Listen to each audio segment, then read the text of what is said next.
Hello and welcome. I'm Kenzie. And I'm Carli, and this is Ask a Therapist. Each week, we explore life's most relatable questions, from relationships and boundaries to burnout and self-worth, all through a therapist's lens. We're licensed therapists, but this isn't therapy. It's a place for insight, reflection, and a little humor along the way. Your questions, our insights. Ask a Therapist. This podcast is intended for entertainment and educational purposes only. The content shared should not be considered a substitute for professional mental health care, diagnosis, or treatment. We strongly encourage listeners to seek help from a licensed mental health professional for any personal or psychological concerns. Any advice or commentary offered is based solely on the information provided. As such, we cannot guarantee any specific outcomes, and the feedback given should not be interpreted as professional mental health advice. If you are experiencing a mental health crisis, please call 911, 988, or 211. Okay, hello everybody. Welcome back to Ask a Therapist. This is episode 11. And this week, we are focusing on the postpartum experience, specifically postpartum depression, anxiety, and the general overwhelm so many people feel during the fourth trimester. We want to share a quick reminder that while our questions are specific to listener submissions, the insight and responses we share are meant to be supportive and applicable to anyone who may be listening. So if you're currently in your own postpartum journey, know someone who is or are about to be, this episode is for you. We're excited to explore this with you all, so let's get started. Carli, I'm going to kick it off to you. You have our icebreaker today. Yes. Can I just say, Kenzie, I am so excited to be back Me to be too. back with you. Thank you to everyone who joined us for season 1 and is interested enough to come back for season 2. And welcome to anyone new joining us today. Yes. So today for our icebreaker, we have a would you rather. Okay. So here's the question. Would you rather relive your most embarrassing moment once a year or never be able to explain yourself when misunderstood? Okay. Well, my first initial reaction, and I feel like this is a very therapist reaction, is, oh, I would hate to not be able to explain myself if misunderstood. Communication is key. So I feel like as much as my stomach drops thinking about embarrassing moments that I've had, I probably would rather relive that or those that whatever one is my most embarrassing once a year than never be able to explain myself. I feel like that's my choice for sure. You're brave. You're a brave girl, because I'm going to be misunderstood. I mean, Really? I think I am. I am. Okay. And if you think you're getting me to share my most embarrassing moment, you've got another thing coming. And you're right, because communication is so key. And especially in doing the work when you feel misunderstood, that is a hard pill to swallow. If you're trying to convey something and a client isn't getting it, or they're perceiving it in a way that you're not intending, I will be honest, that is very, very difficult for me to accept, but I'd have to live with it. I would have to live with it. Yeah. I'm so curious what your embarrassing story is. Not happening. Okay, wait. I don't know that this is my most embarrassing story ever, but this was the first one that came to mind for me. And I think that age has a factor in it. I was 10-ish years old. And so, it was just a rough time in life anyways. But do you know Gavin DeGraw, the singer Gavin DeGraw? I do not. Okay, so he sang the opener for the One Tree Hill series. He sang Oh Chariot and some other bigger songs from when we were a little bit younger. You might know him if you look up some of the songs, but it was the first concert I was going to ever. And the friend that I went with, her dad worked at the venue that we were going to. It was a small venue. He worked there. And so for her birthday, he got us to go backstage to meet Gavin DeGraw. And I was 10 years old, and I was so So like excited, nervous. I was like wanted to look all cute, like whatever to meet him. And my face, I was just such a shy kid. I was like so nervous, so shy. My face was, I'm sure, beet red. And he was going to sign something for us. And so he was like, "What's your name?" And I was like, "Mackenzie." And I'm like anticipating the next question. And I'm like, he's going to ask what my last name is. And he's like, "How do you spell that?" And I was like, "Williams." And the whole room just burst out laughing. And he was laughing. And my 10-year-old self was like, "No," like I'm so embarrassed. So Oh. I think I would handle it a little bit differently at 30. I probably would laugh along, but man, I still remember that. That was brutal. Oh, yeah. No, that's a good one. I can see that being incredibly embarrassing at 10, but like, I think I could relive that Yes. moment. Yeah, I yeah, thought you were going to say like you threw up all over him or something like, or you like passed gas as he was speaking to you or something like that, No, I would actually die. I probably would be misunderstood for the rest of my life. Fair enough. Excuse me. Yes. So you're getting to learn all types of little fun things about us today. Yes. But with that being said, we obviously have like what can be a somewhat heavy topic. So maybe we can jump right in to our listener question. Yes. Okay. This is such a good one. I'm really excited to talk about it. So I'm going to read the submission that we got.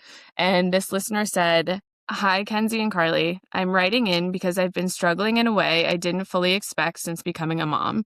I gave birth to my first child, a beautiful baby boy, in October. And while I love him more than anything, I've been having a hard time adjusting to this new version of life and of myself. Lately, it feels like I'm losing parts of who I used to be. My days revolve around feedings, naps, and schedules, and there's very little space left for all the things that once made me feel like me. I miss my independence, my freedom, my friends, and my sleep. Sometimes I feel guilty admitting that because I'm quote unquote supposed to be grateful. But the truth is that I'm in survival mode and I feel like I can't reach gratitude most days. Since becoming a parent, my anxiety has also increased in ways that feel overwhelming. I worry constantly about my baby's health, about whether I'm doing enough, about whether I'm doing anything right at all. Even when things are going well, my mind jumps to worst case scenarios and it's hard to relax or trust myself. I stopped bringing it up to my boyfriend because he thinks I'm just overthinking and need to relax. I wish I could. I don't regret becoming a mom, but I do feel lost in the transition. I'm trying to figure out how to embrace this new role without completely disappearing in it. I would love to hear your thoughts on how to navigate this season, especially when it feels like your old self is slipping away. Thanks for your thoughts. Signed, a listener trying to find herself again. Carli, I just want Mm. to start. I want to pass it off to you and get your initial thoughts and feelings. But I just wanted to say quickly, like, there are certain times that I wish I could like jump through a computer screen and just give somebody a hug. And this is absolutely one of those times. Like my heart just reaches out to this person and what they're going through. And so I'm excited to dive into this today and hopefully offer a little bit of reassurance or insight that they can use. Yeah, I mean, same. In listening to this, I'm like, oh, girl, I get it. I Yeah. really, really do. I mean, I Right. think that I won't say all, but I think a lot of parents can understand it. I think specifically a lot of moms can understand it because if you physically gave birth to your child, you've got your own like physical and hormonal things that are shifting and adjusting. Um, while you try to figure out how to keep this little person alive, right? Like Yeah. they come with no instructions. You have to do more to like, I don't know, drive a car than what you have to do to be sent home Yeah. with a child, quite Yeah. literally. So Right. you're just sent home, and even when you've read the books, even when you have the support of a partner, even Yeah. when you have community around you, it is a hard transition. It's a Yeah. hard adjustment. It's a whole new way of life. Um, and I mean, I think people say all the time, like, you can't actually be ready for it, like, you're never ready or whatever. But even when people try to explain it to you, and even when you're like, thinking that you have some understanding of what to expect, Yeah. nobody can really prepare you. It's just one of those things that when you get there, you understand things. And so, part of what I heard that probably stood out to me the most was how isolated and alone she feels, missing friends, feeling like her partner doesn't fully understand it. And I just want to say you are so not alone in this experience. Um, Not to dismiss it, but it's just so common that I'm really hopeful we can help with some things to, just because she's not the first person to experience this.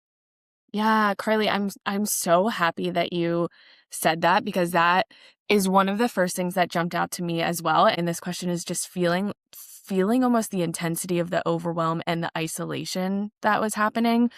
And so I did a little bit of research, and there in the Journal of Perinatal Education, there's an article about social support in the fourth trimester, and it's defined as the help received from our contact with others. And there's four forms of it. So there is emotional support, instrumental support, informational support, and then appraisal.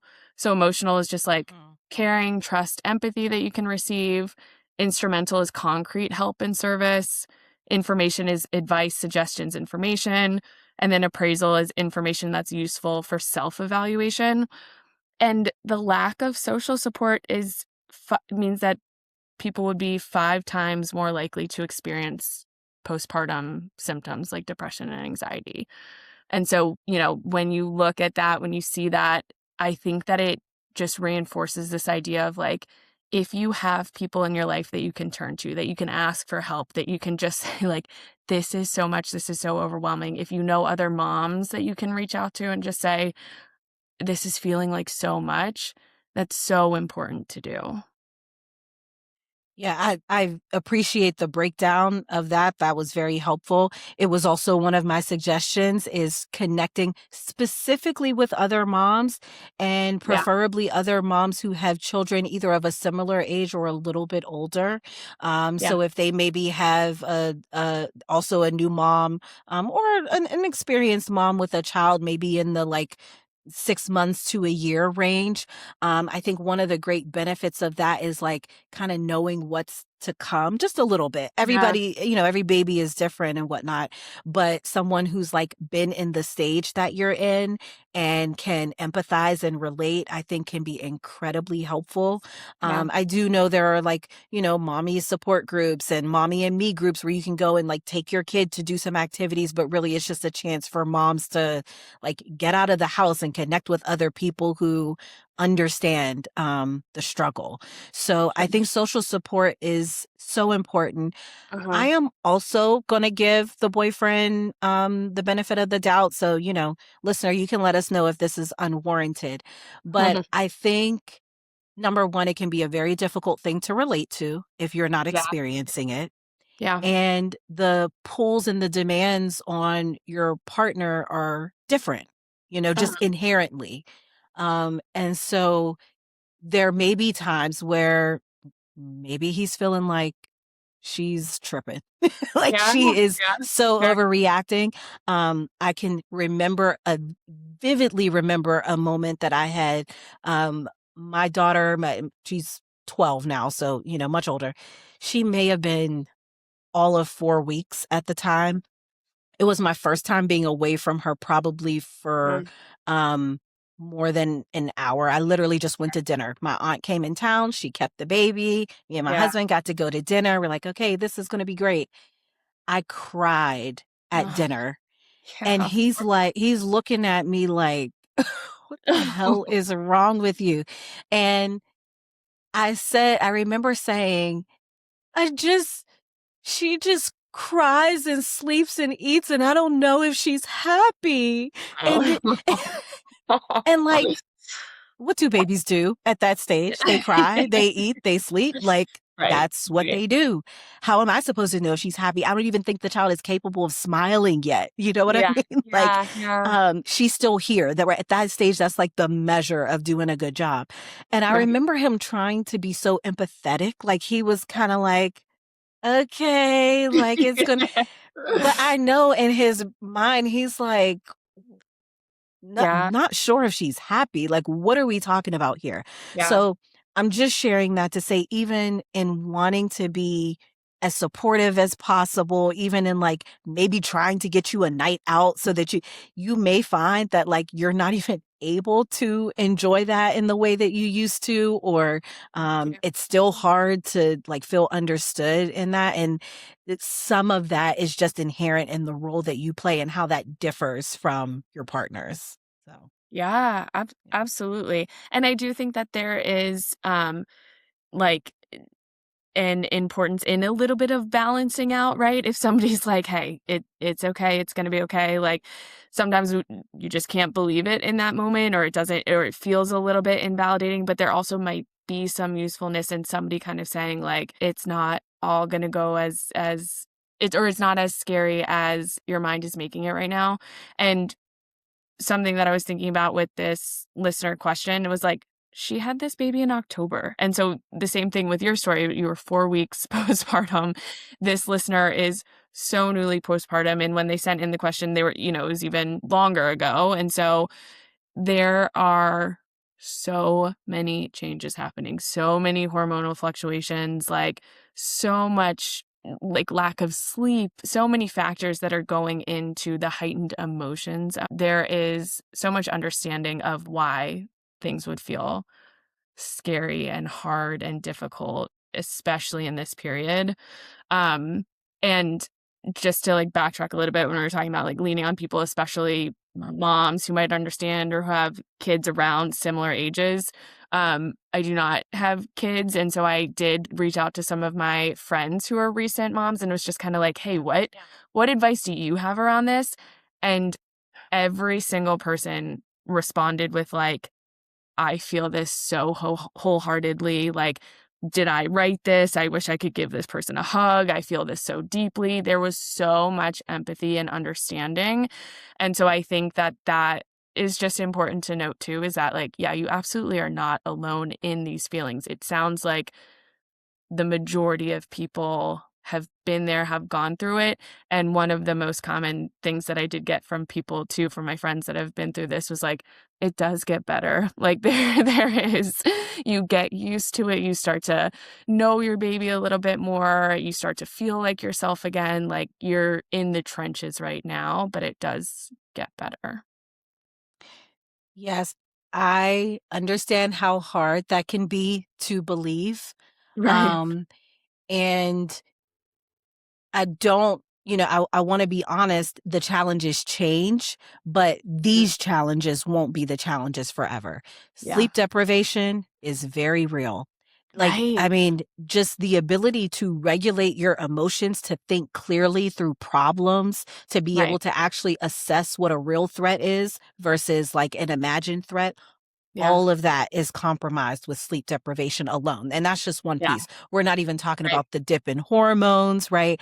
I don't know Yeah. if this person is breastfeeding or like what that looks like for them, or Yeah.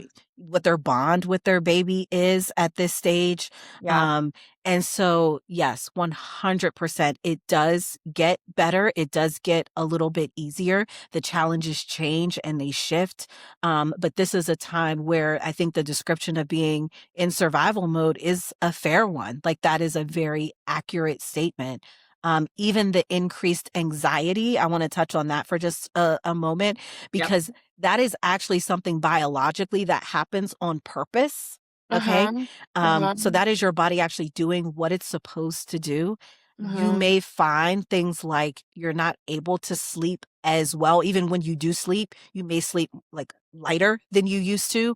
Yeah. The drop of a pin wakes you up. That is so that you will be alert to your baby's cries or, Yeah. things of that nature.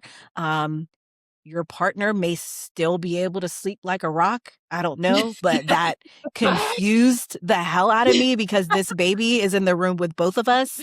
How Yeah. do you not hear this? What what You're is like, happening with your ears? hold on, biology. Why couldn't we have Could we share this just a yeah. bit, right? Um, and so even like trying like someone taking the baby so that you can sleep and things like that, you may find that almost like I'm thinking about a phone or something recharging, you may not even be able to get back to fully charged. It may like Right. stop at a Right. certain point where Right. you're not even able to like kind of get access to the full Sure. capacity that you used to have. Yeah. Those types of things will shift with time. Sure. The anxiety about, am I doing a good job? Does my child have what they need? Some Yeah. of that becomes a part of life that you learn to cope with, you learn to live Okay. with. Okay. And the anxieties change over time. Obviously, like Yeah. once they're walking, you're worried about them bumping into stuff and Yeah. tearing things down. And then they're in school and you're worried about how are they going to do academically and socially and all, so the anxieties change. But worrying about if you're doing a good job is Sure. something that I think you learn to cope with. You learn to answer it in some circumstances. You get some validation at times from others, or rarely, but maybe from your kid occasionally. Uh, that's rare. Don't wait for that. Um, but yeah, I think that, the hormonal aspect will shift and adjust. So in the meantime, you have to be kind to yourself. You have Sure. to understand that you might have a difficult time regulating your emotions. Like accepting that your capacity is limited. You may not be able to focus the way that you did. You may not remember things that you used to really be on top of, remember everyone's birthday, be able to, Right. you know, Right. and some of that may get lost in, to your point, the focus on feedings, schedule, this, that, it. And so, that be patient with it is what I'm Yeah. getting at. Yeah, absolutely. Um, just to touch on your point, I like the idea of the challenges don't necessarily go away, but you also might be able to have a little bit more bandwidth to handle the challenges and a little bit more experience, a little bit more confidence maybe as time goes on. But I'm glad that you touched on the anxiety piece of it. That was something that I wanted to talk about too. And, you know, something there's some research that has come out that more women are impacted by postpartum anxiety than postpartum depression, but it's less researched, it's less attuned to. And just like you're saying, there's a biological component of it. Um, but Postpartum Anxiety Journal for Nurse Practitioners had mentioned that anxiety is often commonplace when a woman transitions into a new role as a mom, but when it becomes a little bit more than that is when it's disproportionate and overwhelming worry that can result in deficiencies in functioning, which is hard. And the research is very limited for what does disproportionate mean when you're postpartum, which is crazy. Hello. Yeah. um, but something that I did like write down is if you can, if you have resources to this, like talking to a medical professional, talking to your doctor, talking to a therapist, joining a support group in this time, I think can be really helpful just to kind of ease that or to gain coping skills to be able to tolerate the increased anxiety or the difficulties. And there's some other small things that you can do, I think that could be helpful, like feeding yourself, like making sure that you are taking care of yourself, accepting help, getting some gentle movement if you can, listening to some calming music, breath work, like all of those can help ease some of the anxiety while you're going through this like huge transition period. Yeah, I appreciate the practical steps because I think that gets lost sometimes. Like you're saying, feeding yourself, you'd be shocked how much of a challenge that can actually Yeah. be. Yeah. Um, like it, again, I'm jumping back to the nursing aspect, but like if you're feeding your child, there are certain things you maybe can't eat.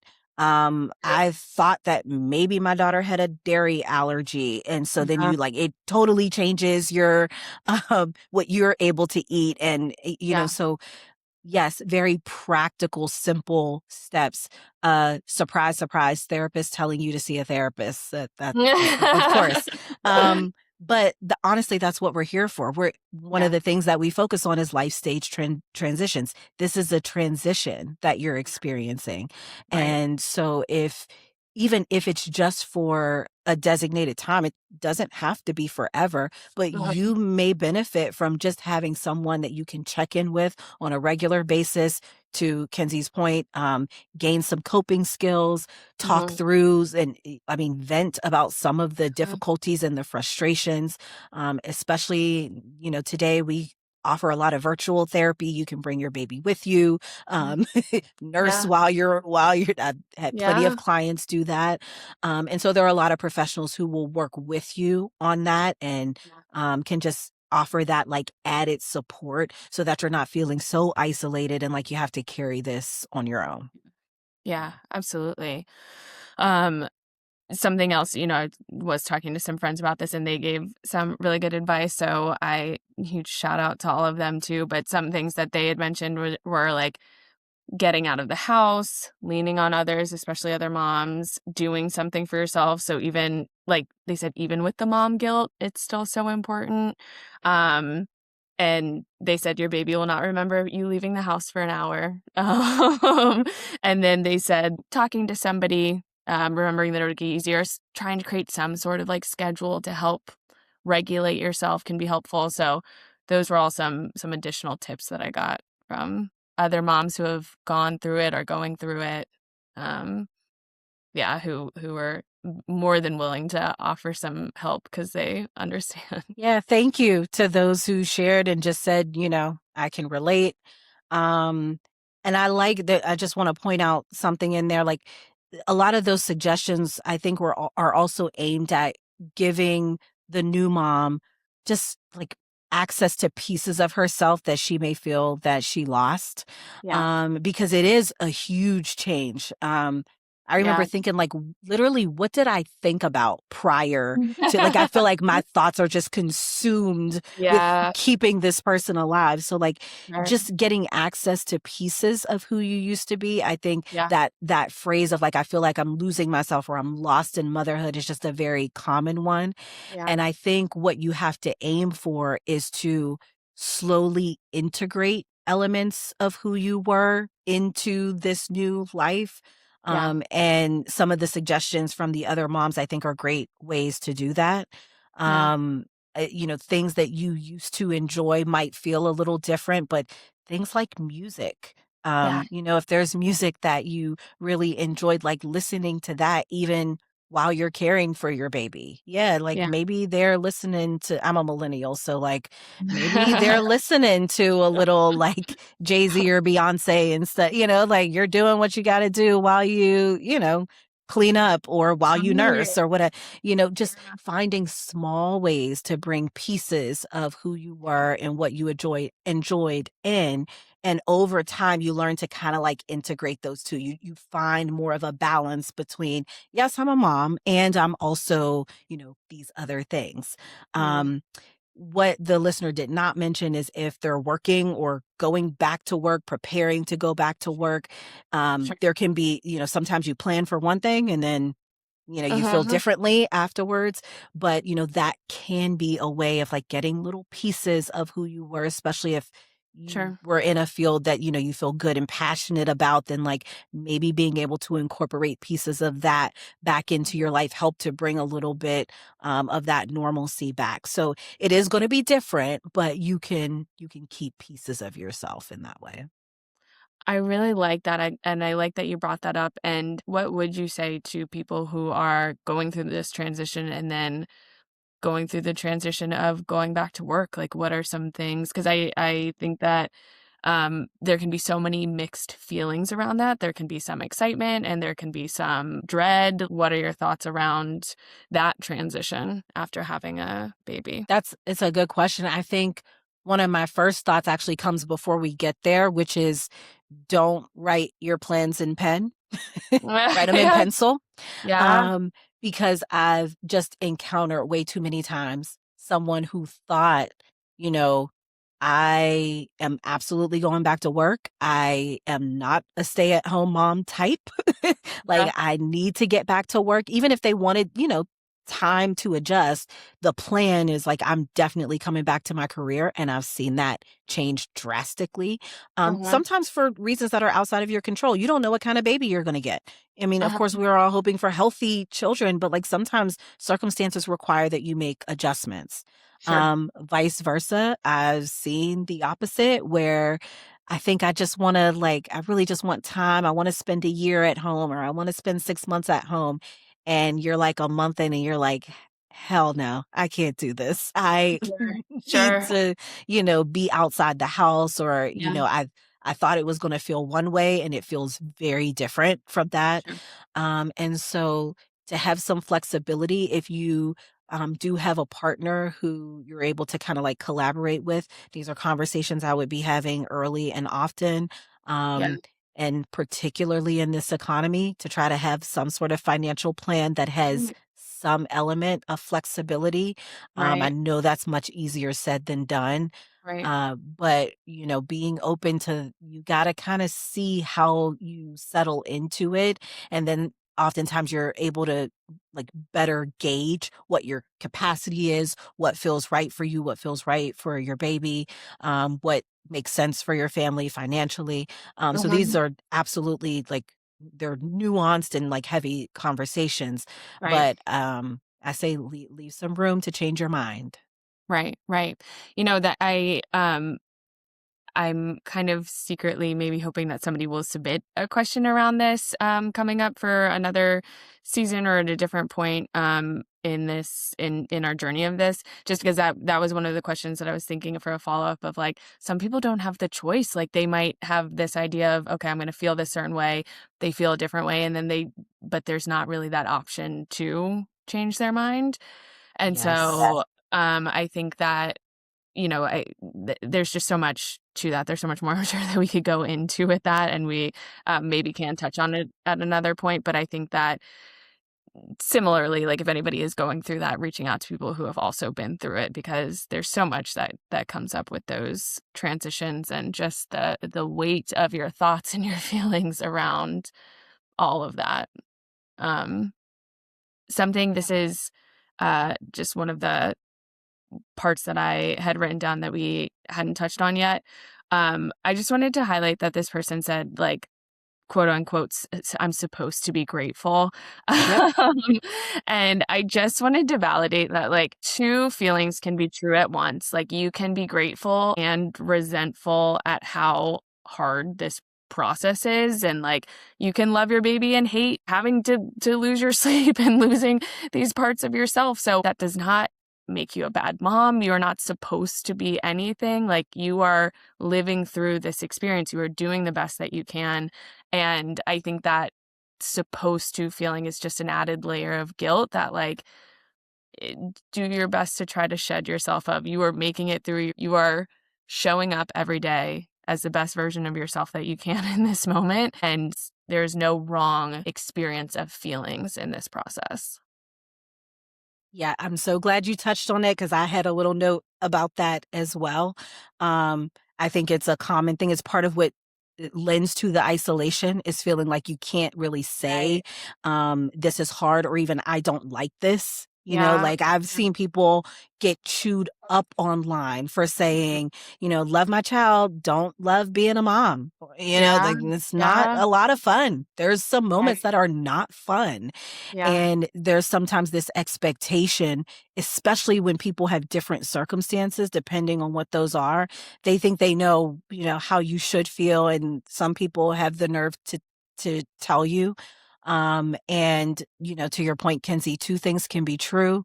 You're not actually supposed to feel anything. You just feel what Yeah. you feel, whether you're supposed to or not. So we're Yeah. better off just like acknowledging that, accepting that, and then addressing those sometimes conflicting feelings however we need to. So, Yeah. yeah. Yeah. Anytime you feel like, oh, I should feel grateful or I'm supposed to, like, those are trigger words that you need to pay attention to, because that's not helpful thoughts or feelings. Agreed, agreed, and agreed. Could probably talk about this topic for another hour.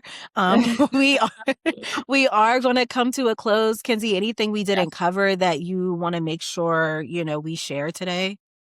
No, we are wishing you the absolute best. We're sending so much love and care to you. You are doing your best and you're doing wonderfully, and you will continue to do so. So be kind to yourself, and you've got this. Love it. Couldn't have said it better. If you want to submit a question, email us at info@askatherapistpod.com.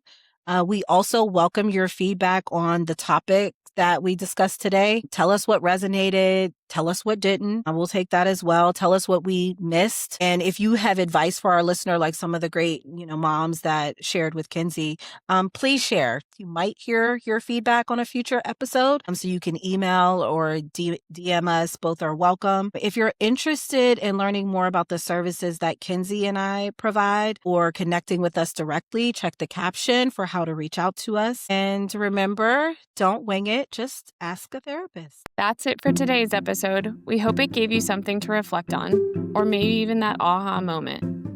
If so, you know the drill. Rate, review, subscribe, and don't forget to text it to the group chat. Remember, sharing is caring. If you have a question you want us to tackle, big or small, we want to hear it. Email us at info@askatherapistpod.com or slide into our DMs on Instagram at askatherapist_pod. You bring the questions. We'll bring the insight and probably a metaphor or two. This is Ask a Therapist. See you next time.